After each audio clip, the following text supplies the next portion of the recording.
সাথী সঙ্গী বন্ধুরা ভয়ে তারা পালায় চলে গেল, কিন্তু সাত্তাত বালক সাত্তাত সে লড়ে নাই, ভয় পায় নাই, কারণ তার দিলের ভিতরে ভয় কি জিনিস নাই। ওই হঠাৎ করে দেখা যায় একজন সৈন্য আওয়াজ দেয়া কয় পায়া গেছি, যেটার জন্য আমরা পায়া গেছি। কয় কি? কয় এই যে দেখো একটা কৌটা, মনে হয় এই কৌটার ভিতরেই ওই সুরমা, যেই সুরমাটা স্বপ্নে দেখেছি, এই সুরমা যদি আমাদের এই মন্ত্রীর চোখে লাগানো হয় তাহলে এই মন্ত্রীর চোখ ভালো হবে। এটা একটা গুপ্তধন, গুপ্ত একটা সম্পদ। এই সুরমাদানি হাতে নিয়ে যখন সুরমা মন্ত্রীর চোখে লাগাবে, সাথে সাথে মন্ত্রী কয় আগে একটু পরীক্ষা করে নিয়ে এই সুরমাটা কি আসলেই স্বপ্নে দেখা সুরমাদানি নাকি এটার মধ্যে কোনো বিষ হতে পারে, কেউ আমাদেরকে মারার জন্য রাখতে পারে, আগে টেস্ট করে নেও। কেমনে টেস্ট করবো? কই যে একটা বালক খারাই হয়েছে, ওর কত সাহস দেখো, সবাই চলে গেছে কিন্তু ও যায় না, ওরে ধরে আনো, আইনে ওর চোখে সুরমা লাগাও। যদি এটার মধ্যে বিষ থাকে তাহলে ওর চোখ জলে গলে সব শেষ হয়ে যাক, আমাদের আপত্তি নেই। আর যদি কিছু না হয় তাহলে আমরা এই সুরমাটা নিয়ে যাব। ধরে সাত্তাতকে নিয়ে আসলো। এ বালক, এত বড় সাহস! সবাই তো চলে গেল কিন্তু তুমি গেলা না। সাদ্দাত কয় ভয় পাওয়ার কি আছে? এটা আপনার কি বাঘ না ভাল্লুক যে আমি আপনাদেরকে ভয় পাবো? আমি ছোট মানুষ, আমি কিছু বুঝি না, আপনারা তো আমার আদরই করবেন, মায়া করবেন, কেন মারবেন? আর আমি কেনই যাব? সৈন্যরা বুঝে গেছি তো জেনতেন বালক না, তার সাহস যেমন কথাও তেমন সুন্দর। ঠিক আছে বালক, দেখি কাছে আসো। কাছে আসতে একজনে এই সুরমাদানি হাতে নিয়ে তার চোখে সুরমা লাগাই দিল চট করে। বালক সাদ্দাদের চোখে যেই মাত্র সুরমাদানি লাগায়, এ তো জানতেন কোন সুরমা নয়। এই সুরমা লাগানো মাত্রই বালক সাদ্দাদের চোখের সামনে গুপ্তধন, মাটির নিচের গুপ্তধন সব চোখের সামনে ভেসে উঠল। এটা এমন এক পাওয়ারফুল সুরমা, এই সুরমাদানি যে চোখে লাগায় সে অদেখা জিনিস সে দেখতে পায়, মানুষ যা দেখে না তাও তার নজরে পড়ে, চোখের মাটির নিচের জিনিসও দেখতে পায়। সাদ্দাত ছোট্ট বালক বুঝে গেল ওই তো আমি পেয়ে গেছি। কিন্তু কেমন বুদ্ধি ছিল বালক সাদ্দাদের, যদি এই মুহূর্তে কয় হায় হায় আমি মাটির নিচের স্বর্ণ দেখি, মাটির নিচের রূপা দেখি, মাটির নিচের খনিজ সম্পদ দেখি, তাহলে তো ওরাই সুরমাদানি আমাকে দিবে না, ওরা তো নিয়ে যাবে। তাহলে এরা তো মনে হয় আমার চোখে লাগায় টেস্ট করেছে, যদি কোনো ক্ষতিকর কিছু হয় তাহলে আমার চোখ যেন নষ্ট হয়, তাদের যেন কিছু না হয়। কিন্তু মূলত এটাই তো সেই সুরমাদানি যেটা খোঁজার জন্য তারা জঙ্গলে এসেছে। আমি এই কথা বলবো না, যদি বলি তাহলে এটা আমার হাতে আর থাকবে না। যেই মাত্র চোখে লাগায় সাদ্দাত ছোট বালক আওয়াজ দিয়ে তখন বলতেছে হায় হায় তোমরা আমার চোখে কি লাগাইছো? হায় হায় আমার চোখ যাইতেছে, হায় হায় আমার চোখ গলে গেল, হায় আমি বুঝি অন্ধ হয়ে গেলাম, আমি বাঁচি না, এত যন্ত্রণা এত ব্যথা। হাউমাউ করে কান্নাকাটি শুরু করে দিল বালক সাদ্দাত। সাথে সাথে সৈন্যগুলি কয় তাড়াতাড়ি বাঘ, হায় হায় আমরা এই পোলার চোখ নষ্ট করে ফেলাইছি, তাড়াতাড়ি বাঘ, এটা ওই সুরমাদানি না। সাথে সাথে সবগুলি সৈন্য তারা পালায় চলে গেল।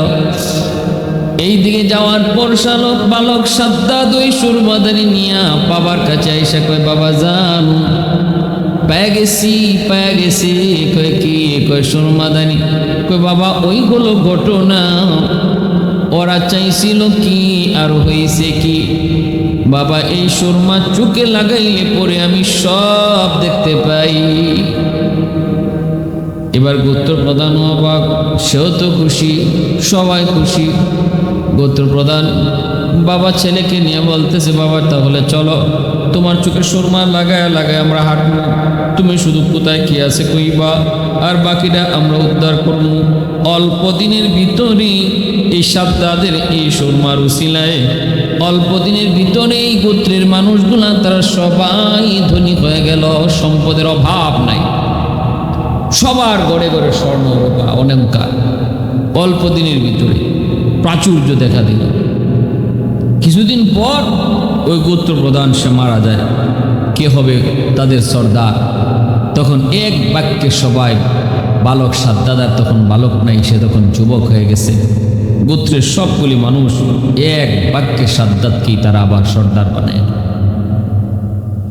এইদিকে দেখা গেল তাদের ভরপুর সম্পদ, কোনো অভাব নাই, সবার মনে আনন্দ। সাদ্দাত ক্ষমতা পাওয়ার পর সে তার এই গোত্রকে আরো সুন্দর করে সাজাইল, দুর্ধর্ষ একটা বাহিনী তৈরি করলো, সৈন্য বাহিনী। অস্ত্রের কোনো অভাব নেই, সর্বলাইনি হার লাইনি শক্তিশালী একটা মজবুত সেনাবাহিনী গঠন করলো। এই বাহিনী গঠন করে সাদ্দাত বাদশার সাথে যুদ্ধ ঘোষণা করলো। এই বাদশার বাহিনী পরাজিত হলো, সাদ্দাতের বাহিনী জয়ী হলো। ফলে সাদ্দাত ওই দেশের বাদশা হলো। এবার শুরু হলো বাদশা সাদ্দাতের কাহিনী। এখন থেকে আর বালক আর যুবক সাদ্দাত নয়, ওই মাঝি ভাই আর জেলেদের গোত্রের সর্দার সাদ্দাত নয়, এখন থেকে সাদ্দাত হলো বাদশা। সেও শুধু বাদশা নয়, সে বাদশা হওয়ার পরও রাজ্যের মানুষের মধ্যে এরকম ভাবে আবার মানুষের মধ্যে সচ্ছলতা ফিরে আসলো। কারণ এত সেই সাদ্দাত, যেই সাদ্দাত সুরমা চোখে দিয়ে আসে, অদেখা সম্পদ নিয়ে আসে। জনগণ দিন দিন উন্নত হতে লাগলো, মন্ত্রী পরিষদ উন্নত হতে লাগলো, অভাব বলতে কিছু থাকলো না। যা চাইতেছে সাদ্দাত তাই বানাইতেছে, যা করতে মন চায় তাই করতেছে। স্বর্ণের অভাব নাই, রূপার অভাব নাই, হীরামণি মুক্তার কোনো অভাব নাই, দাস দাসের অভাব নাই, সর্বলাইনে শুধু সে যা চায় তাই হয়।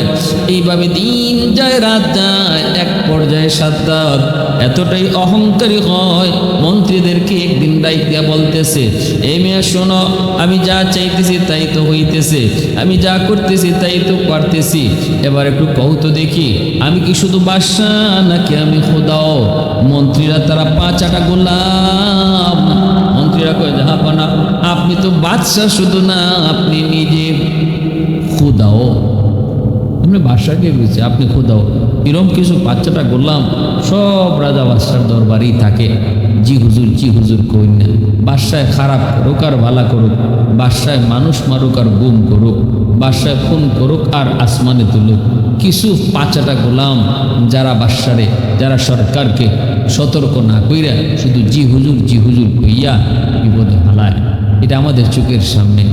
আর যদি এরকম কিছু মানুষ থাকতো যারা সময়ে আপদে বিপদে তারা ভালোটারে ভালো বুঝাইতো, মন্দরে মন্দ বুঝাইতো, তাহলে পরিণাম আর পরিণতি এরকম হতো না। রাতের আধারে ভালাইয়া দেওয়া, খাওয়ানোর টাইম নেই, এই সুযোগ আর এরম হইতো না।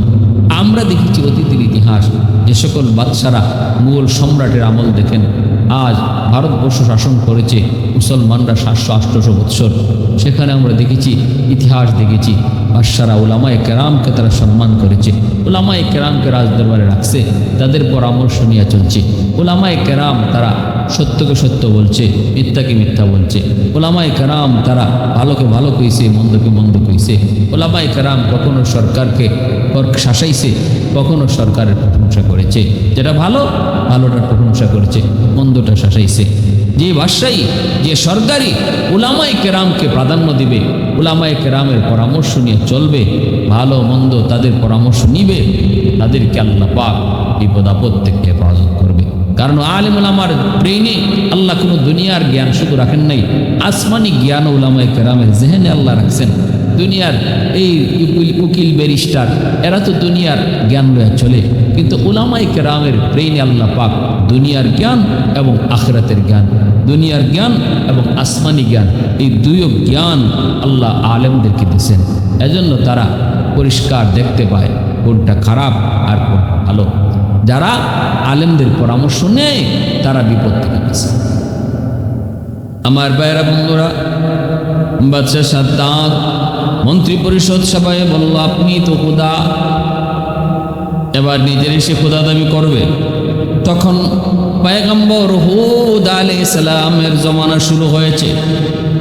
হুদ আলাইহিস সালাম এই খবর পেয়ে তিনি বাদশার দরবারে হাজির হলেন। হুদ আলাইহিস সালাম তিনিও ছিলেন অনেক বড় একজন বীর বাহাদুর। তিনি যেমন ছিলেন নবী, তেমন ছিলেন অনেক বড় একজন বীর সেনাপতি। হুদ আলাইহিস সালামের শক্তিও ছিল অনেক। হুদ আলাইহিস সালামের সামনে এমন 200-300 পুরুষ সেনা সৈন্য ওনার সামনে একা দাঁড়াইতে পারত না। হুদ আলাইহিস সালাম তার রাজ দরবারের যতগুলি সৈন্য দাঁড়ায় ছিল দুদিকে বাদশাহের দরবারে যাওয়ার আগে তিনি একাই সবগুলারে আঘাত কইরা কোনো অনুমতি ছাড়াই বাদশার দরবারে হাজির হলেন।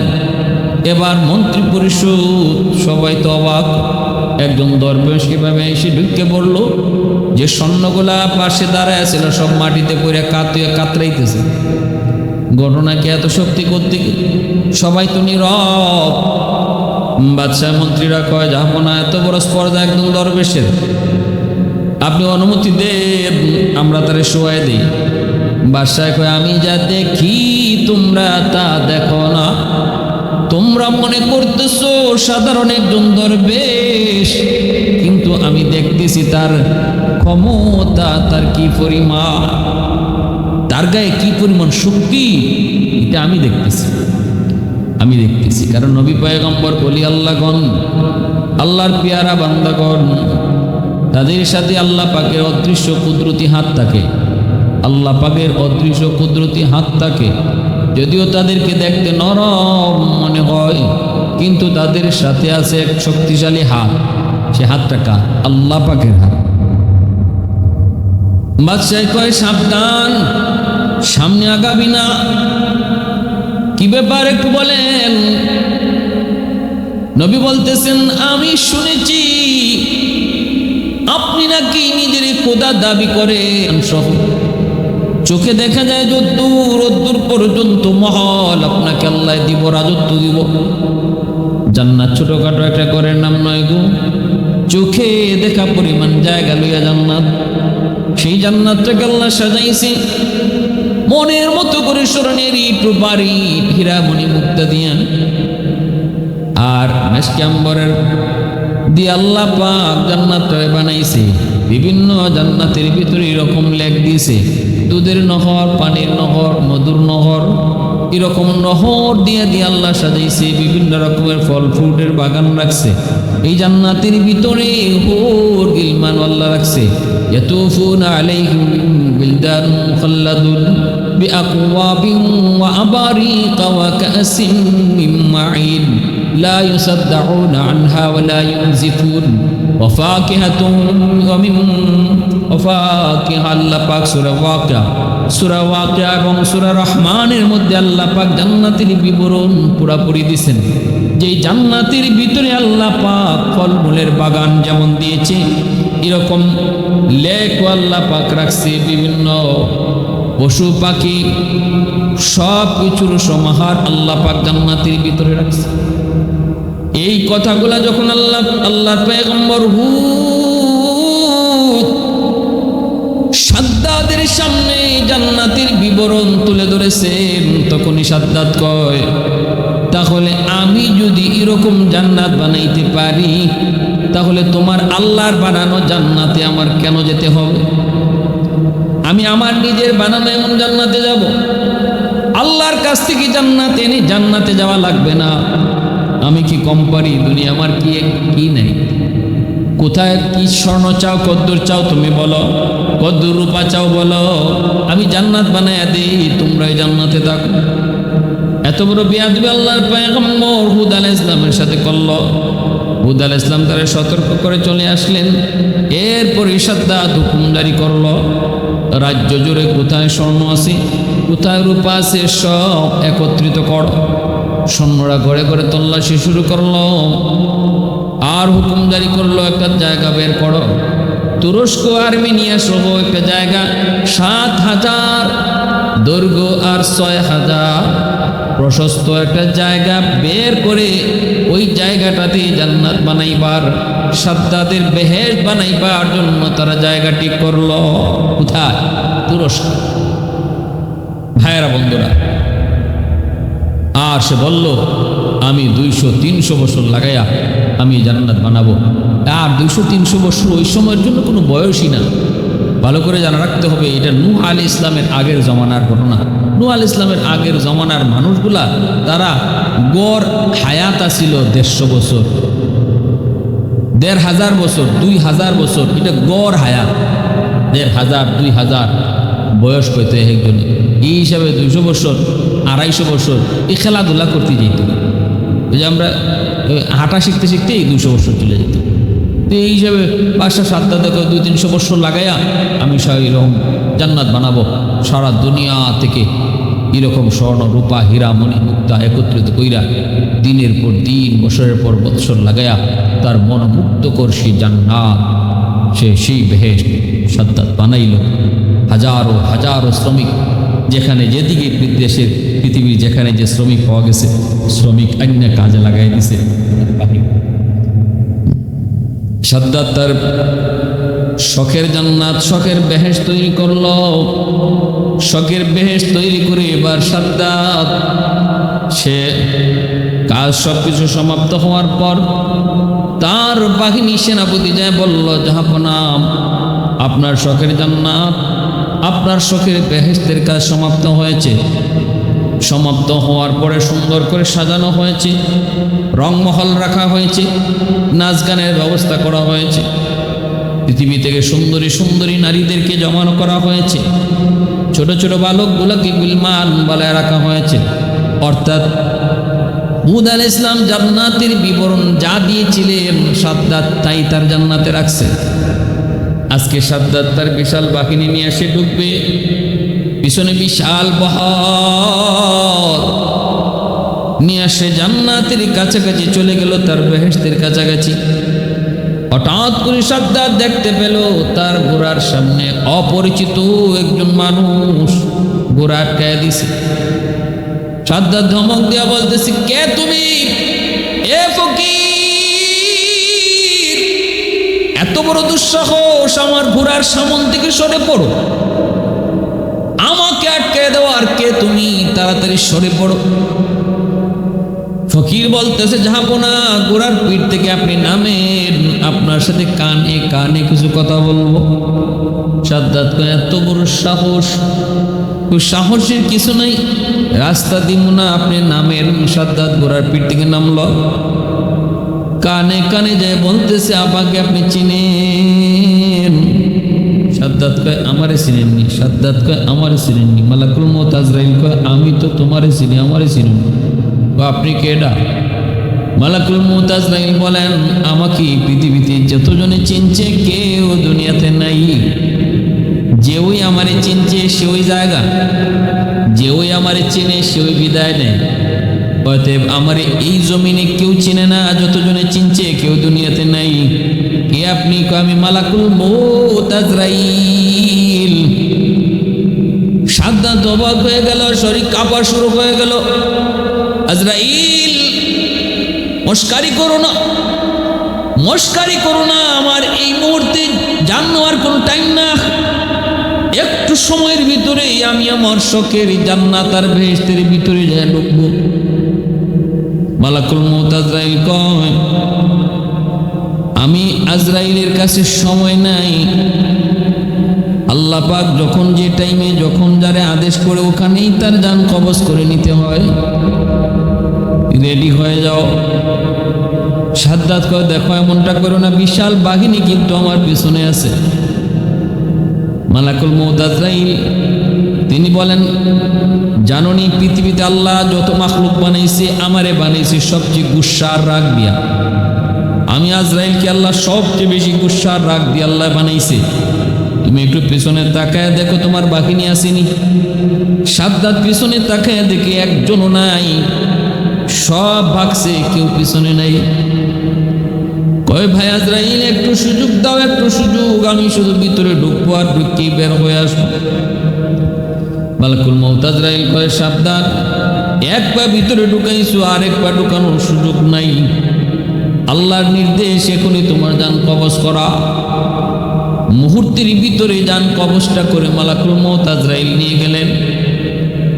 আল্লাহ জেগেছিল, আজরাইল কারো জান কবজ করতে কখনো কি মায়া লাগছে? কই মালিক, দুইজনের জান কবজ করতে মায়া লাগছে। আমি আজরাইলের মায়া লাগে না, তবু মায়া লাগছে দুইজনের। কই কে? কই একজন হলো ওই মার জানটা কবজ করেছি যখন সাগরের মাঝখানে ছোট্ট বাচ্চারে মায়া দুধ খাওয়ায়, সেই কাঠের উপরে বাসতে বাসতে বাচ্চাটার কথা মনে করে তখন আমার মায়া লাগছিল এই বাচ্চাটার কি হবে। আর আজকে তোমার পাপিষ্ট, তোমার বড় পাপিষ্ট, তোমার বড় নাফরমান সাদ্দাদের জান কবজ করতে যায় একটু মায়া লাগছে। আল্লাহ কয় কেন?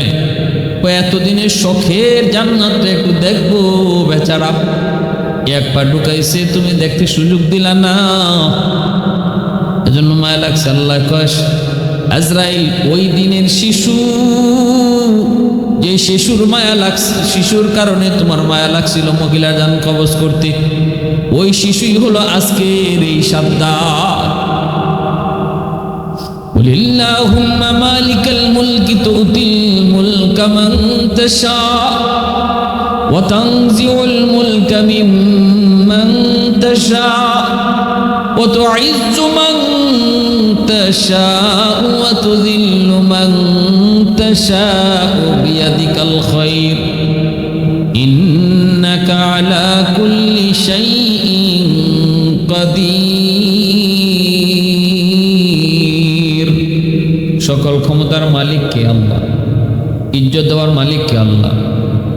ইজ্জত কেড়ে নেওয়ার মালিক কে? আল্লাহ। ক্ষমতায় বসায় কে? আল্লাহ। ক্ষমতা কেড়ে নেই কে? আল্লাহ। সব ক্ষমতার মালিক আল্লাহ। এজন্য অহংকার মানুষের পতন ডেকে আনে। পৃথিবীর কখনো কোথাও কোনো অহংকারী সফল হতে পারেনি।